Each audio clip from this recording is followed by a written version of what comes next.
எல்லோருக்கும் வணக்கம்.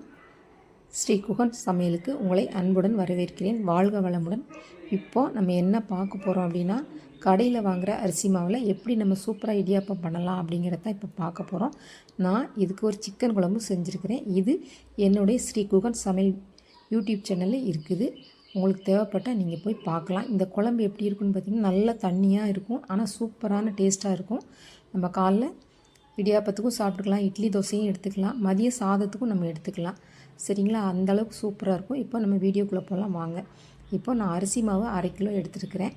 இது 4 பேருக்கு சரியாக இருக்கும் அப்படிங்கிறதுக்காக நான் எல்லா மாவையுமே பயன்படுத்த போகிறேன். இதை ஒரு வடைச்சட்டியில் நான் கொட்டிக்கிறேன். கொட்டிட்டு அதுக்கு தேவையான அளவு தேங்காய் எண்ணெய் சேர்த்துட்டு அதை என்ன பண்ணலான்னா ஒரு 15 நிமிஷம் நல்லா வதக்கலாங்கிற மீன் பார்த்திங்கன்னா சின்ன அடுப்பில் சிம்மில் வச்சுக்கோங்க. டைம் பார்த்துக்கோங்க. 15 நிமிஷம் நல்லா வதக்கி எடுத்துருங்க.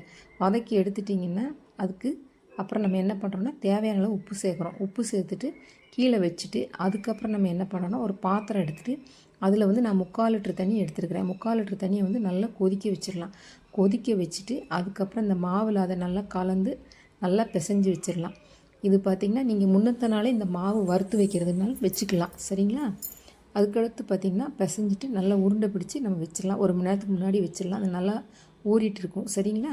அதுக்கப்புறம் நம்ம என்ன பண்ணுறோம், இடியாப்போலுக்கு நான் மரத்தில் வச்சுருக்கிறேன்.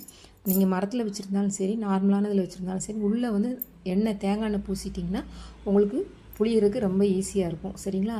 அதுக்கடுத்து அதே மீறி புளியறதுக்கு உங்களுக்கு சிரமமாக இருந்துச்சு அப்படின்னா எல்லா மாவுலேயுமே கொஞ்சமாக தண்ணி கலந்து நல்லா ஒன்று போல் பிசைஞ்சிட்டு அதுக்கப்புறம் நீங்கள் புளிங்க. இப்போ நம்ம எல்லாம் புளிஞ்சிட்டோம்.